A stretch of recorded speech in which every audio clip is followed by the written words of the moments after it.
place in the middle of the sun. And we'll sing this song, sing it one by one. What's going on, guys? Welcome to I Do Podcast. Thank you for joining us. We are coming to you, not live. I always feel like I want to say we're coming to you live, like radio, but we are podcasting. We are coming to you from San Diego. We're back down here in San Diego after having been gone since February. Yeah, February. Feels good. Yeah. Feels good to be back in SoCal. Yeah, it's not a terrible place. It's like average temperatures are in the 70s, and we are here back on the beach as we get ready to head to Costa Rica at the end of the month. We'll be packing up all our stuff, really just trying to get rid of most of our stuff. We have a storage unit filled with a 2-bedroom apartment, pretty much. So we will be spending the next month trying to sell all of our stuff. Yeah, all stuff we don't really need. I'm actually looking forward to it because basically whatever we don't bring to Costa Rica will just be, besides like a few of Stella's little things and mementos that we'll probably send to family to keep in storage. That'll be it. So we're downsizing, getting rid of all of our junk. We're full nomads at the moment. Yeah. Officially. So we're looking forward to that. And life is good. We can't complain. Sarah cut off a significant amount of her hair, and I have to say, I love it. Oh, thanks, babe. Yeah, she'd been toying with the idea, and then she's like, I'm going to do it. And probably, what was it, like 8 inches? 8 or 9. Yeah, it wasn't quite 10. I wasn't able to donate it, but it was basically all of my hair. We'll have to put a picture on our Instagram. Yeah. On the I Do Podcast Instagram. If you check this out, when this goes out, we'll have a picture, maybe one of our family. We just have family photos. So put that up there and check us out. Check out Sarah's awesome new do. I like it. I said in the podcast today, it's like I got a new wife. It's kind of hot. Yeah. Like new look, new wife. Not that I wanted a new wife, but right. Here's a good way to keep your marriage interesting. Cut off all your hair. You said it for me. Yeah. No, maybe not to that extreme. You don't have to cut off all your hair, but No. But you should do, like this segue, you should do what our guest today has to say. We had an awesome conversation with Stephen Ng, and we talked about affair-proofing your marriage or relationship, but that's kind of the catchy clickbait title. But I think it really should be called what every couple should do. Yeah. I mean, it's not, it'll help prevent straying partner and cheating, but really it's like common, I want to say common sense, but it's not common sense, but like the foundational thing we should be doing in a relationship. And what it really boils down to is being open with your partner. And the great thing about this interview and this podcast is that the first tip that Steve gives us is that is maybe I won't give it away, but it's something that you can do yourself.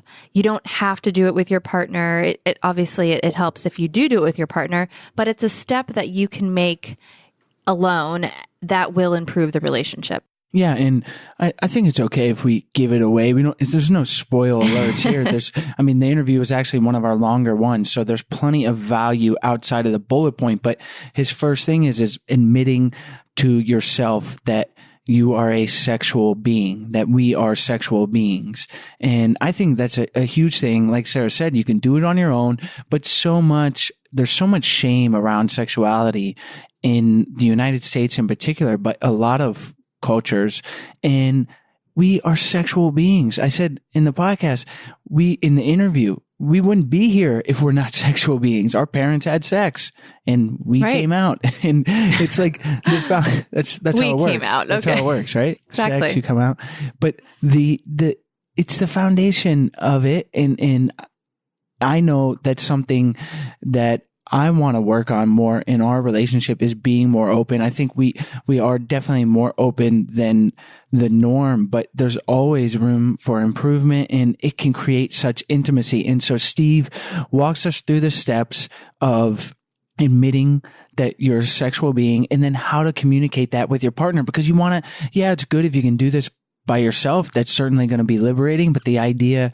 is that you're sharing that with your partner and you're both going through this process.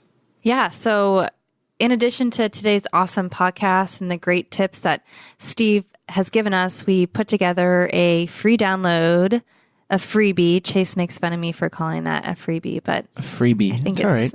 I think it's fun. Anyway, we put together a freebie for you guys that walks you through those steps, something you can maybe reference or share with your partner. And hopefully it'll just be that first initial step that you can take to start the conversation. Yeah. So do that. Do it today. Don't waste any more time. It's going to make your relationship better. So you can find that download at idopodcast.com/116 download. That's today's episode 116 download. As always, we love you guys. We appreciate you listening. Hope you're having a wonderful day and enjoy the show. Today's show is sponsored by Talkspace. Talkspace is the online therapy company that lets you get therapy through your smartphone via text, video, and audio. It's therapy for how we live today. To sign up, visit Talkspace.com/I-do to get $30 off your first month. That's Talkspace.com/I-do. Today's show is also sponsored by findyourtrainer.com. It's America's largest personal trainer resource that matches you with your perfect personal trainer. Train anywhere, anytime.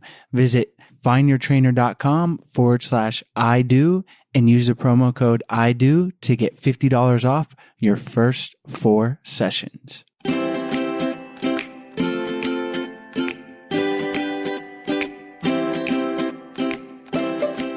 Hi, Steve. Thanks for joining us on the show today. Thank you, Sarah. I'm glad to be here. Steve, we've given our listeners a little overview, a little bit of your background. Why don't you take a minute, tell us about yourself and why you enjoy helping people improve their relationships?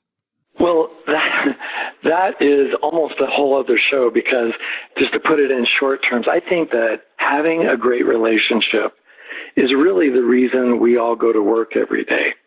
Being able to enjoy love in our homes is the make or break of a meaningful existence. If we have a great career and we're doing well and we're excited about what we're doing, but we have to come home to the reality that we're really not close in the way we want to be with the person we love, that really takes so much of the joy of living right out of our existence, doesn't it?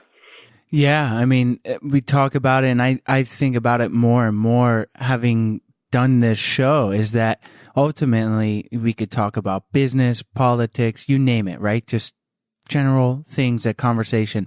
But if you don't have a solid relationship with a significant other or even your family and friends, then you can feel quite empty and all the other things don't really matter. Yeah, and the funny thing about that, Chase, is that we pay lip service to the idea that the family is the foundation of our civilization, but we really don't prepare people, especially young people, we really don't prepare them for how to have a great relationship, how to make good choices, how to find someone who's compatible. And then even assuming that they got lucky and they found someone with whom they're really compatible and they really want to make a life together, we don't really train them on how to maintain that relationship. You know, this whole body of knowledge that you're talking about, we could call it relationship technology, and we probably could teach it in a class, Relationship 101, all the way back in high school. Yeah, and we should. And it's funny, we've had conversations, if our listeners have heard in the past, I'm blanking on the episode, but there's actually a guest, she's a college professor who teaches Relationship 101, I think it's called. Her name was Dr. Alexandra Solomon. I think it was in the 100s. But yeah, check out that episode. And we thought that was so great. It's a college course, but it's so true that these things are the foundations of our lives, of our society, and we don't really get training. And that's what we've sort of found through this podcast. It's been great for us personally, in our own marriage and relationship with friends and family, but then in giving us a sort of sense of purpose and taking information from experts like yourselves, getting it for ourselves, but then giving it to the world. And hopefully we're able to make some small differences. We just in the feedback that we get, we know that if it's just one person that we're enabling to better relate to people in their lives, I think we're doing our job. So we are in the same boat as you in enjoying helping people improve that and thinking it's such a foundation of the world we live in. And today's topic is definitely something that will help people out. And we're going to jump in and talk about affair-proofing your marriage. So why don't we start by having you tell us some of the sobering statistics in infidelity and that you mentioned in your article, and we can start from there and we can talk about how to prevent that from happening. Well, I think there's only one sober statistic that we all need to bear in mind, and that statistic would be that the incidence of infidelity, that is over the lifetime of an individual, is greater than 50%. So knowing that, and that's both for men and for women, men are slightly worse at monogamy, although if you read the media, it sounds like we're a lot worse. But when it comes to commitment and having a happy marriage that really works, and particularly in affair-proofing your marriage, we all need to be looking at this more like taking out fire insurance or flood insurance. We sure hope it doesn't occur, but we want to make sure that to the best of our ability that it doesn't occur. And for our listeners who maybe aren't married, but they're in a relationship, the points and the tips that you're going to give them can also relate to preventing affairs in their relationship, right? Oh, absolutely. And in fact, that's something that we could just give a nod to those other listeners, because really what they're doing is marriage by another name. They're two souls who have joined forces and in their union are hoping to face life's problems together as a team. And by virtue of their combined resources, their talents, their abilities, they're going to try to overcome life's problems far more effectively than they would have as individuals. Now, that's marriage. And we had marriage before we ever had the United States. We had marriage before the invention of civilization, before the invention of paper. Human beings have been partnering up for a long, long time. And learning how to do that in a way that really works is something we all need to learn how to do. So give it to us. What is the first thing we can do to affair-proof a relationship? Well, I think we probably need to come to grips with the terms. Affair-proofing your marriage is a wonderful buzz phrase because it's like clickbait, right? Everybody wants to affair-proof their marriage. But what we're talking about, and I was speaking to a client about this, and she was very skeptical, and she said, "You can't affair-proof your marriage.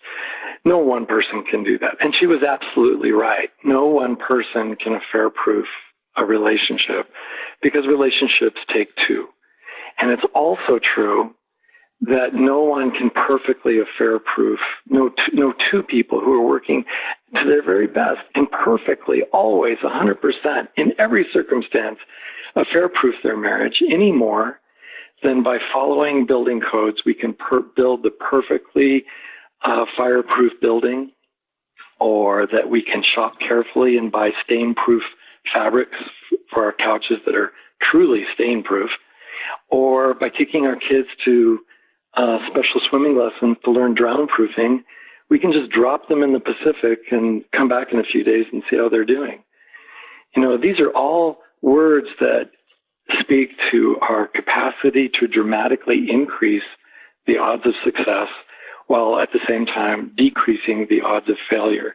So that's what we're talking about when we're talking about affair proofing or marriage. And I hope that makes sense, but it's an important thing to get to, because when we're talking about human beings, there's no one technique that works 100% of the time with everyone. We need to be realistic. So with that in mind, and knowing that we all want to have marriages that work and that don't end in affairs, the first thing that we need to do is to make friends with the truth. And the truth that I'm talking about in this case is that we're all sexual beings who find other sexual beings attractive. Now, that's a bit of a mouthful, and I guess if we saw it in a headline on a newspaper, it would be breaking news. People find people attractive. But so that's not really new news. It's old news, but we need to remember that, because as we get into marriages, and because we talk so little about relationship technology, we often get into some irrational beliefs like, well, if my mate really loves me, then they'll never find anyone else attractive.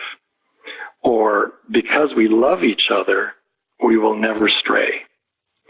Or another one, I think a lot of people come into relationships with a very naive belief that monogamy is easy and it comes naturally to everyone. Now, none of those things are true. But what is true is that we can make friends with the truth. And if we do that, if we make friends with the truth, then we're going to be able to manage reality in a far more intelligent way. Does that make sense? Yeah, absolutely. Yeah. Okay. And I think it's one of, they're all very important, all the points that you're going to go over. But I think when I think of this personally, I can relate to it. And it's like, especially in monogamy, when you take away something and say you can't have this, a lot of times people want it more, right? So right. I feel like this is acknowledging that, hey, I know that you want that or still see that, and rather than suppressing it and not talking about it, which I think is more often than not the norm, and is a huge reason that you have breakdowns and then eventually infidelity. So yeah, it's really interesting. So how could a partner approach this and start this conversation with their significant other? Well, I think before we get there, Chase, I just want to acknowledge what you said, because I think it's so very important. It's a lot of what counselors do is really counterintuitive. And this is one example where it seems to a lot of people like you could just say to them, well, if I ever found out my wife was cheating, or if I ever found out my husband was having an affair, that would be the end of the relationship. And what that does is it does set us up for a lifestyle of secrecy and repression and failure to disclose, and it makes our lifestyle far more about repression than about intelligent management. So as soon as I say to you, don't be thinking of pink elephants, do not think about pink elephants, that's the one thing that you do think about. And it's the same way with making a commitment to a monogamous relationship. When, as time goes by, that does become challenging, but that's in fact why we make commitments. If it was natural and it came as easily as breathing, we wouldn't have to go to the trouble of making commitments. So the first step, before I ever talk to my mate, is I have to learn how to face my fears myself. And that's kind of an existential question, isn't it? So how am I going to face my own fear of the possibility that my mate might be attracted to somebody else? And then, how much do I really want to know about my partner's thoughts, about their feelings, and about their fantasies?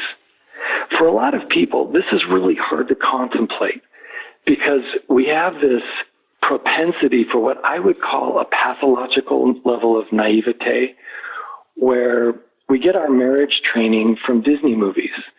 And the two people who fall in love, they get married and they live happily ever after.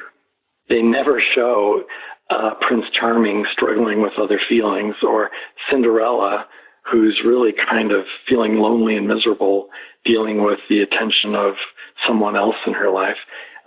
So the fantasy is that stuff doesn't exist. And the reality is it does exist, and I am afraid of it. And how much do I really want to know? Now, for those of us who really love our partners, this question boils down to something that's really fundamentally very easy. The answer would be, how much do I want to know? I want to know everything.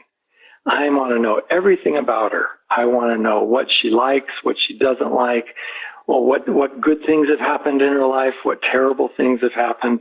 I want to know all about her history and about her desires and her fantasies, her longings, her hopes, her aspirations. That's what love means, right? Is we really want to know and to be known.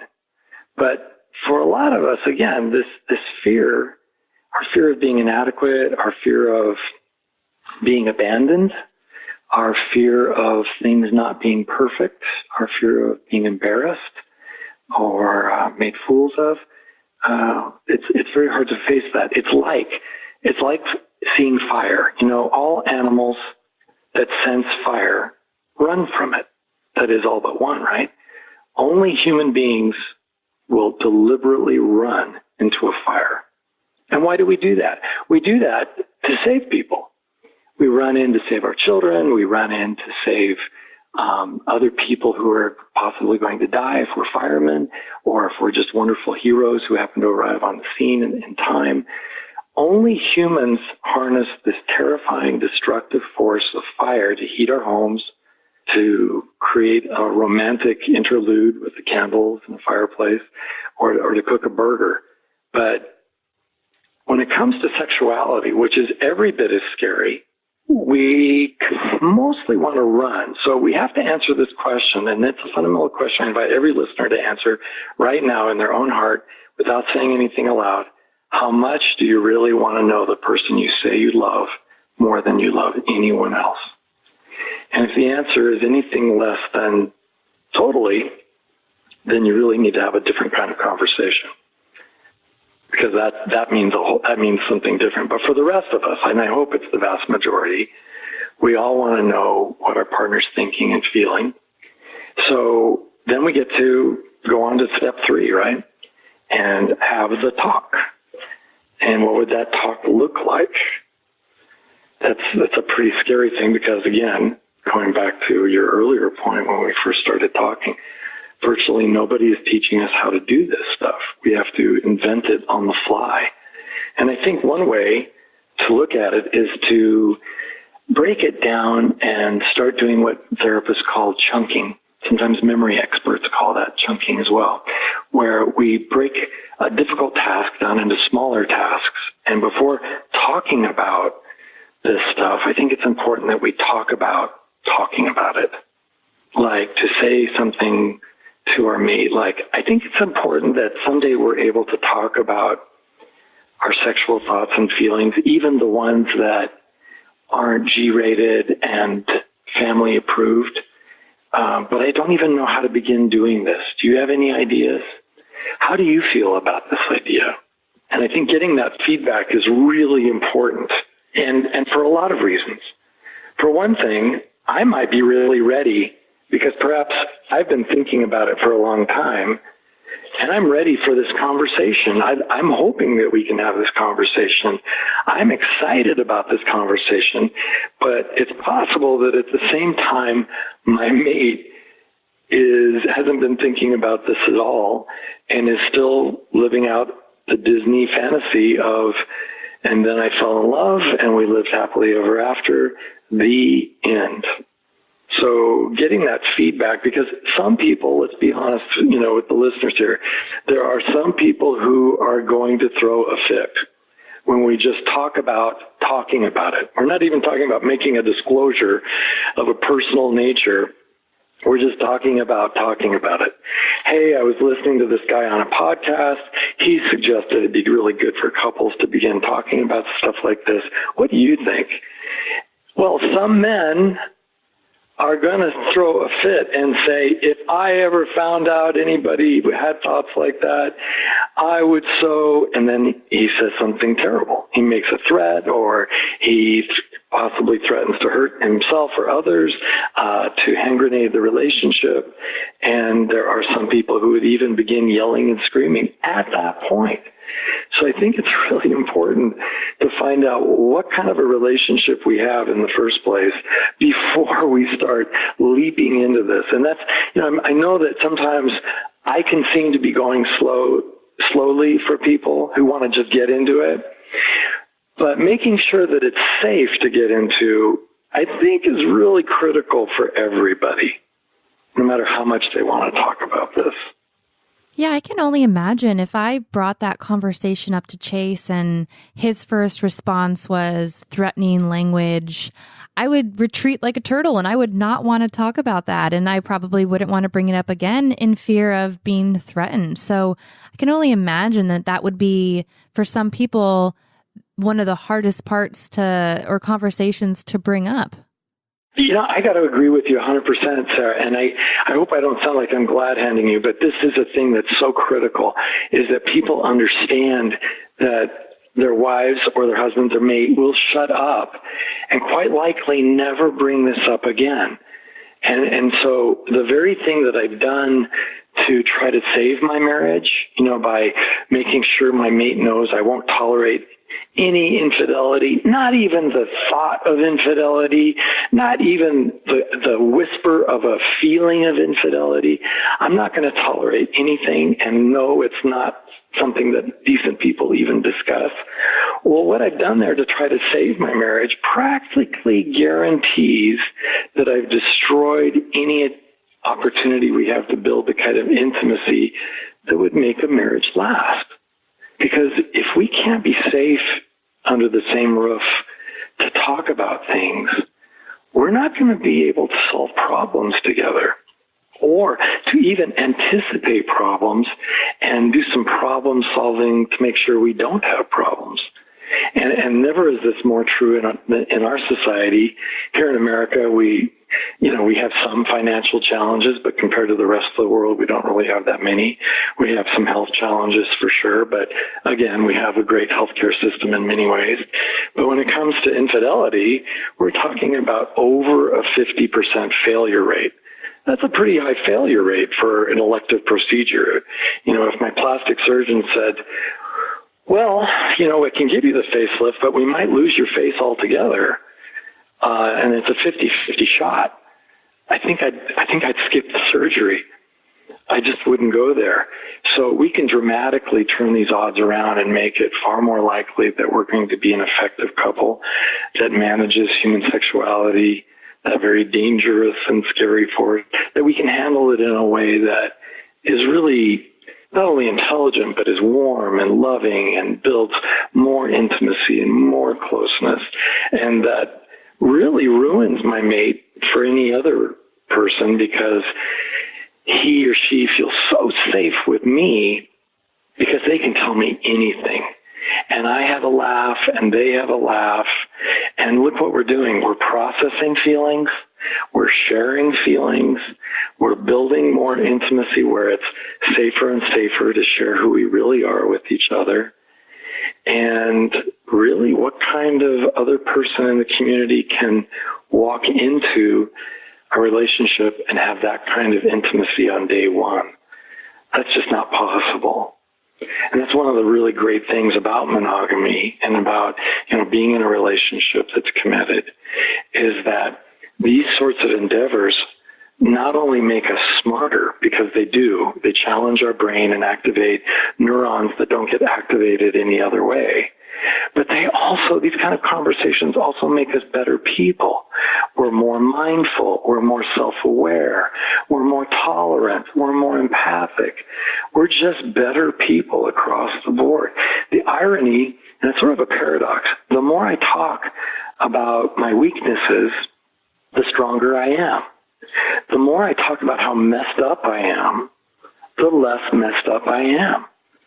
And so the more I talk about these feelings and encounter, instead of condemnation or ridicule or sermonizing, scolding, the more I encounter a nodding head, a smiling face, a warm look from my partner, the more I want to tell, the more I want to disclose.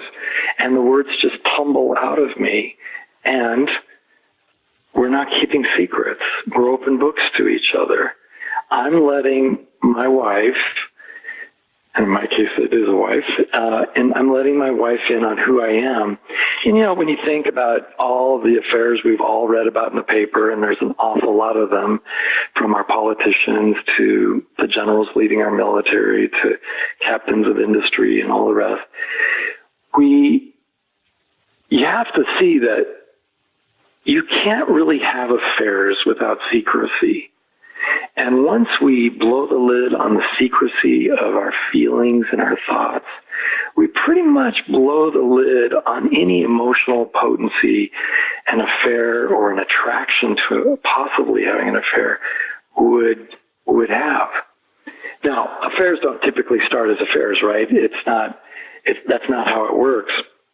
But it starts off with usually something very low level. So I might, for example, come home and say to my wife something funny like, oh my gosh, you know, I'm 63 years old, honey, and I've still got it going on.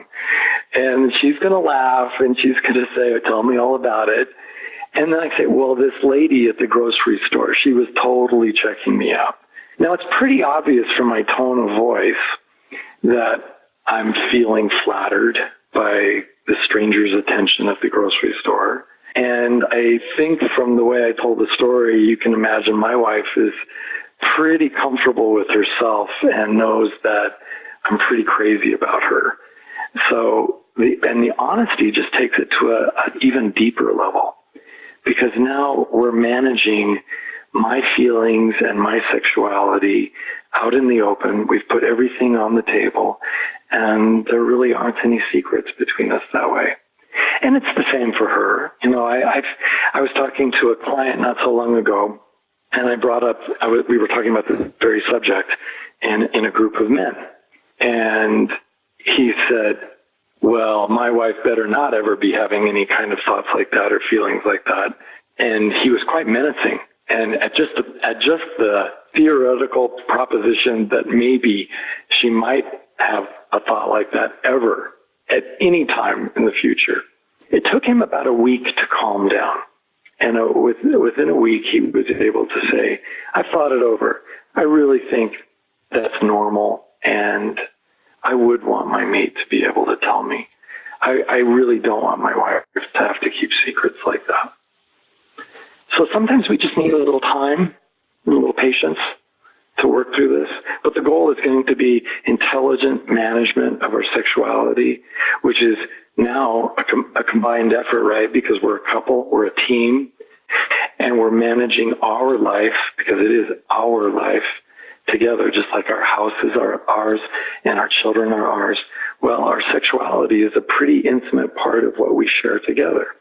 And managing that together is so different from what the vast majority of couples do, right? Because the vast majority of couples are just hoping it all works out, or just assuming that it's all going to be fine, or just believing the best and believing that because we really love each other, and maybe because of our religious beliefs, something like that could never happen. But you only have to glance at the news a few times to find out plenty of religious people who started well ended up finishing poorly.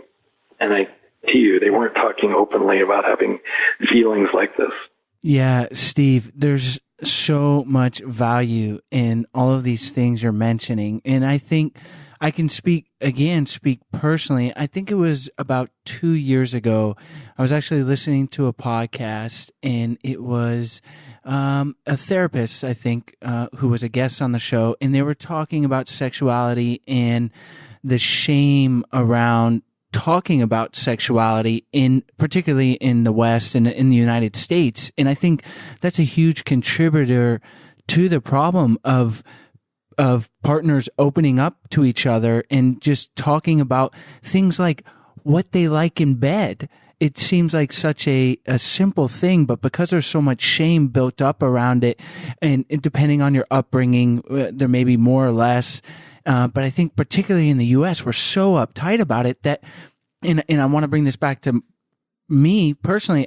Sarah probably remember, like after I listened to this, it was like a revelation to me. I'm like, man, I have totally been suppressing this. Like the first thing you talked about is acknowledging that we're sexual beings, and just having not really talked about it with Sarah. And we were solid 5 years into our relationship at least, and we had never really sat down and talked about like our sexual desires, like from each other. And that's such a simple thing, but it didn't happen in our relationship, and I'm certain in a vast majority it's not happening either, just because I'm a product of what and this might be taking a leap, but I think this is pretty common growing up in the United States. And my family wasn't extra conservative or anything like that, but it was just like this shame from the media and that's built up. So that's such a powerful thing, just acknowledging that we're sexual beings and then communicating that with your partner. And after Chase and I talked about it and talked about our desires, we felt so much closer, and we bonded over that conversation, and it really allowed us to, I feel, grow even more in love with each other.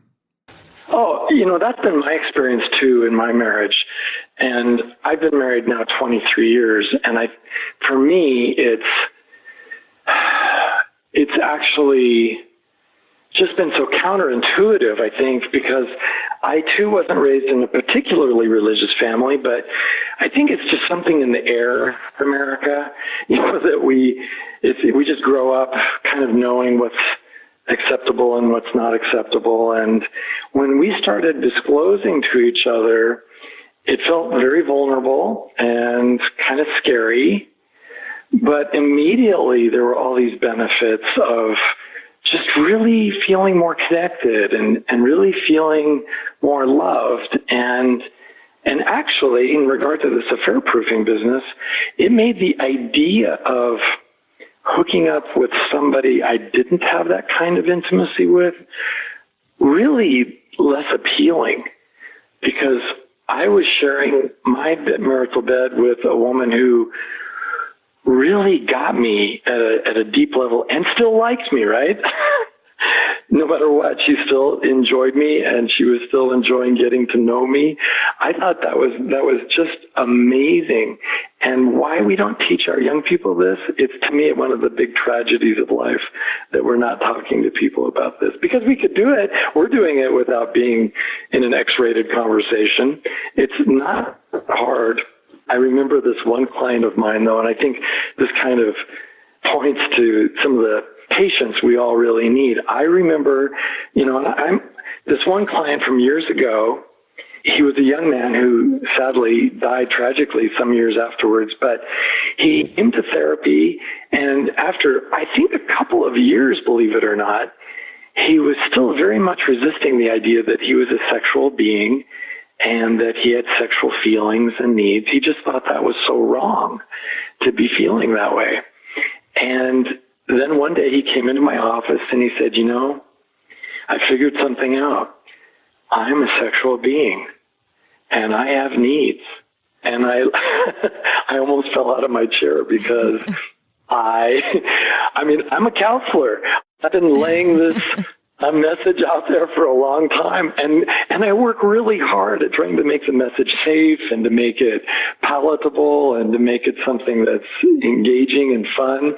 And he would have none of it in all those years we were working together. But it was somebody in his church, a guy who just took him aside and said, well, we're all sexual beings. And that day, something clicked. And it was different from any other day. And I suspect it was because he was hearing it not from his therapist, but he was hearing it from a brother in his church. And so it made it safer for him because instead of being drawn away from his faith or drawn away from his relationship with God as he understood it, he felt safe because at least one other Christian believed the same way that he did. Yeah, there's so much, I feel like, again, particularly in the U.S., suppression around sexuality, that's what can make it so hard, even admitting to ourselves, like, hey, it's okay. We are sexual beings. Guess what? That's how we got here. Our parents had sex and we're, and it's such a elemental part of what it is to be a human, yet it's suppressed, and then bringing that into the relationship, it can just make a relationship, even if it's not like a huge issue, even if you or your partner aren't thinking to have an affair, but if you're not talking about these things, you're just not reaching the full potential of what your relationship can be. Not even definitely sexually, but just the intimacy part. And like Sarah said, just that one conversation. And I think we're due for another, because we actually, you have to make a conscious effort in to talk about these things and talk about your feelings. And of course, like we're staying here at the beach and there's a boardwalk and there's beautiful women everywhere. And of course, like I'm going to look at them, and I think even just I don't need to go around and tell Sarah like, hey, she's hot. But like having the comfort to be like, hey, well, did you see that girl? Like, wow, striking or whatever. And Sarah just got a gorgeous haircut and it's actually really short. So she kind of looks like, it's like I got a new wife. So I might accidentally mistake her for one of the girls on the boardwalk. But just something simple like that, I'm almost certain, just I know my friends, I know just what it is to be a guy. And a lot of times that's like the last thing that we're taught to do is to tell your girlfriend or your wife, and again, in an appropriate way and not in a derogatory or any, in a I'm trying to think of the word, but just like the way you would talk to like a parent, but like about the opposite sex and the way someone looks walking down the street. I feel like that's such a taboo thing. And that general mentality is just, it's hurtful because it's a huge section of our lives that we're closing off to our partner. And there's, like you mentioned earlier, this secrecy around it. And in the end, that is, whether or not it leads to infidelity, definitely if it does, it's terrible and we want to avoid that. But even if it's not a healthy thing. You're not reaching your relationship's full potential. Oh, yeah, I couldn't agree more. Like, not only am I not enjoying a certain level of sexual intimacy, which is really odd, and I'll tell you the weirdest thing I think about that is that when I work with a group of men and they're sharing things with their group, and I'll say, have you shared this with your wife yet? Oh, God, no. She would kill me. And I have to confront him and say, well, I understand that you're not sharing now, but I really want you to think about that, because what you're saying is you as a heterosexual man are enjoying more sexual intimacy with your men's group than you are enjoying with your wife. And that always strikes guys as kind of not right. But it's not just sexual intimacy, it's emotional intimacy, because some of my feelings about sex are emotional. You know, I can look at somebody and be reminded of my first true love or my first girlfriend that I had and get lost in reminiscing about that. Now, you did bring up something that I think, and you didn't use the word I'm going to use, but I want to just kind of one more attempt at making this as safe a conversation for people out there as safe as possible, in that what I'm talking about is more in the category of disclosure and talking about disclosures rather than using my disclosure as a weapon to be abusive and hurtful. So for the wife who says, you know, I really love the way John treats his wife. I wish you could take me on vacations like that, to the guy who can't afford to take her on vacations. That's not what I'm talking about here. Or for the husband who says, you know, she's got an amazing figure. You know, if you lost a couple pounds, you could look like that. That is just plain mean. that is abusive behavior. And that's not at all what we're talking about here, because that doesn't build intimacy. It tears it apart. So I think people have to be really mindful of this, because it's not like everything that's true needs to be said.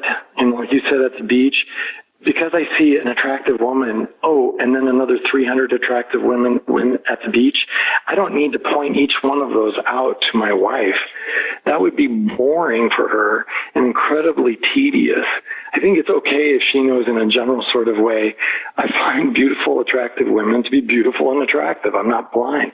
But in the same way, I think each partner, whether they're male or female, we want to be able to, our sharing has to come under the category of sharing. And it involves a certain level of squeamishness, or perhaps if we're more experienced at it, we remember that we used to be squeamish about sharing it, but we're not squeamish anymore because we're so accepted and so loved. But if I'm sharing something in the name of sharing, but it's actually to be mean and controlling and abusive, that's not what we're talking about today. Yeah, Steve, and that's an important point to make. And there's just so much value here in doing this exercise. I would really encourage everyone listening to take these steps. And you don't have to go through all three all at once. In fact, I'm sure it's a process for a lot of people, but I'm just speaking personally when I sort of had this revelation a few years ago. And it's an ongoing thing. Like I said, I wasn't joking about Sarah and I having an updated conversation, because especially with the 2-year-old, it's easy for these things to get put on the back burner. But when we did have that conversation, I think it still resonates with both of us as not a pivotal moment, that's not the word, but just a strong moment of intimacy between us and then moving forward. So I just want to recap the 3, and then we're going to move on to the lasting love round. But first, you told us that we need to make friends with the truth and understand that we're all sexual beings and we find others attractive. And then secondly, facing our own fears of our mate being attracted to someone else. So realizing that this is two sides and coming to terms with that and wanting to really know that whole person in your partner. And then third, having the talk and breaking it down. You mentioned chunking, and then talking about it as a way to approach it. And you gave the example of saying something like, I think it's important that we start talking about blank, our sexuality or whatever it is, or, what we want in bed. And those 3 things can do such wonders for a relationship. I really urge our listeners to at least take that first step, because all you need is yourself, and then move through these really valuable steps. I really appreciate that summary, because that you got it exactly. And if I'm doing all that, I can anticipate a high probability of success, assuming that we're 2 people who are really caring and loving for each other, and we're in this with our heads on straight. But occasionally, right, there's always a failure, and we read about them in the media, and we hear about them from our friends and neighbors. And sometime maybe in the future we can talk about what to do then, because sometimes the best laid plans don't always work. And so I think there's such a valuable lesson to be learned in that time, that very difficult time of our lives, because there are some people who actually go through an affair, and this might, again, very counterintuitive, but I've met people who've done this and then lived to tell the tale of how the affair was a turning point, and that's what had to happen for them to finally wake up to the reality that they really needed to make some real changes in the way they're able to talk to each other about the very things we're talking about today. That instead of repressing, we need to get back to managing, or at least begin managing for the first time.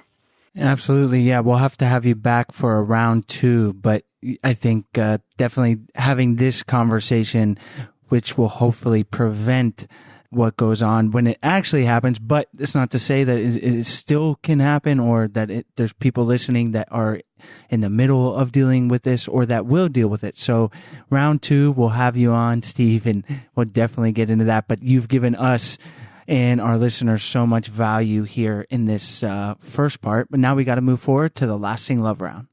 But first, we want to tell you a little bit about Talkspace.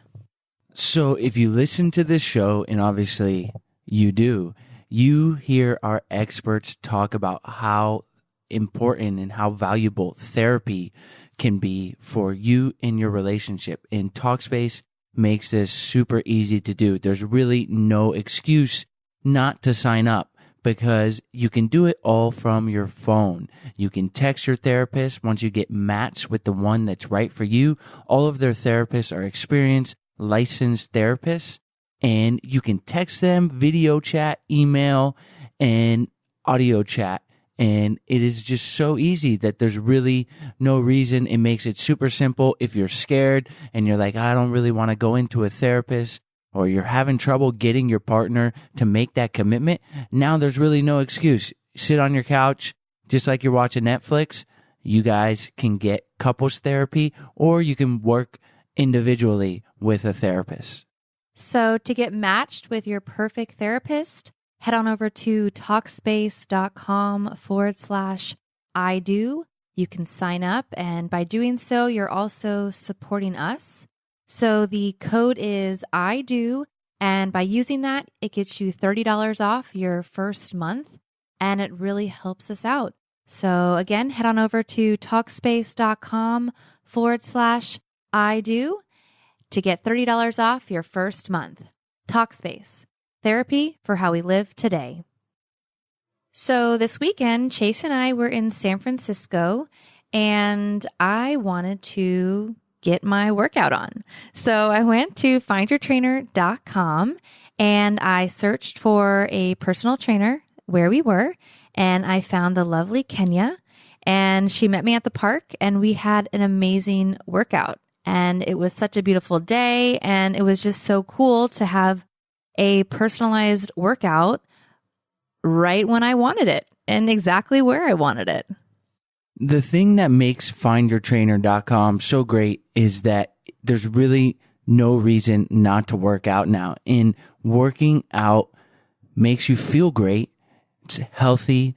Obviously, it's good for you, and it's going to be good for your relationship. Whether you're single or in a relationship, you want to be active, and that's going to help the rest of your life. So tying this in to what we love to do here is creating great relationships or helping you find that one. Certainly getting out there, getting active, and it could be a great date night or a date day where you go and you meet at the park with your significant other and get out there, or you can go to the gym. That's the other great thing, is that the trainer will meet you anywhere. There's no membership required, and you'll be able to work out and be a great shared experience to do and help build that relationship with your partner. So make it your next date night. Findyourtrainer.com. Get signed up. It's America's largest network of certified personal trainers, and they're all rigorously vetted and reviewed. You'll be able to check them out and go to findyourtrainer.com/I do. And a special offer for our listeners, you'll get $50 off 4 sessions when you use the promo code I do. And you'll also be showing your support for the podcast. So we really appreciate it. Sarah loved her first experience. She'll definitely be checking it out again. And I have no excuse. I was actually paddling around San Francisco Bay that day that Sarah got out there with her workout. So I was getting my workout on as well. Well, I was going to surprise you, but we have a duo training session planned for next week while we're in San Diego. So we're going to have an awesome workout together. So if you guys want to check that out, visit findyourtrainer.com/I do and use the promo code I do for $50 off 4 sessions. That's findyourtrainer.com/I do. What is one tool or practice our listeners can use on a daily basis to help improve their relationship? You know, as a man, one of the first things I asked of my wife, I told her that I would gladly work myself to an early grave working for her and for our family. But I asked her to please don't make me talk. And she laughed and she agreed. But the reality is, as long as my wife doesn't make me talk, I want to talk. And so I think the first thing that everybody could remember is, if we're not talking, we're not sharing. But we can't make each other talk. So that practice of just letting people come to us in their own time and place and in their own manner, and then stop and listen and really let them express themselves. Is there a book or resource you can recommend for listeners who want to improve their relationship? You know, right now, the difficulty, I think, with books is that for those of us who want to improve our relationships, books are incredibly complicated. You know, they have these 32 steps that you need to take to make your marriage work. And let's face it, most self-help books are read by who? By women. Until we develop a book that is going to be user-friendly by both people, I don't think we're going to be able to do better than listening to a podcast like this. We'll take that. Listen to I Do podcasts. Absolutely. And I'm not just saying that to be glad-handing you. I really mean that. It's, you know, I'm old enough to remember the hullabaloo over the book, Men Are From Mars, Women Are From Venus. But I can tell you, as a guy who's worked with thousands of men in my career, I've never met any man who owned that book who read that book. I can only imagine. Yeah, I mean, these books aren't really written with couples in mind.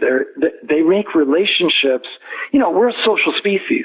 We're supposed to be really good at relationships. And the things that are keeping us from being really good are usually really dumb, really simple things that are keeping us apart and keeping us from enjoying the kind of happiness I think we all deserve.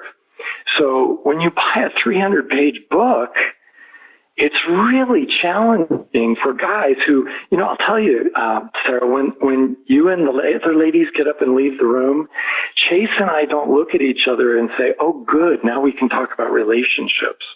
That's not how us men are wired. We like relationships. We enjoy relationships, but we just don't want to talk them to death. And we don't want to read 300-page books about them. So honestly, this podcast is about storytelling. And when people tell their stories, now that's educational.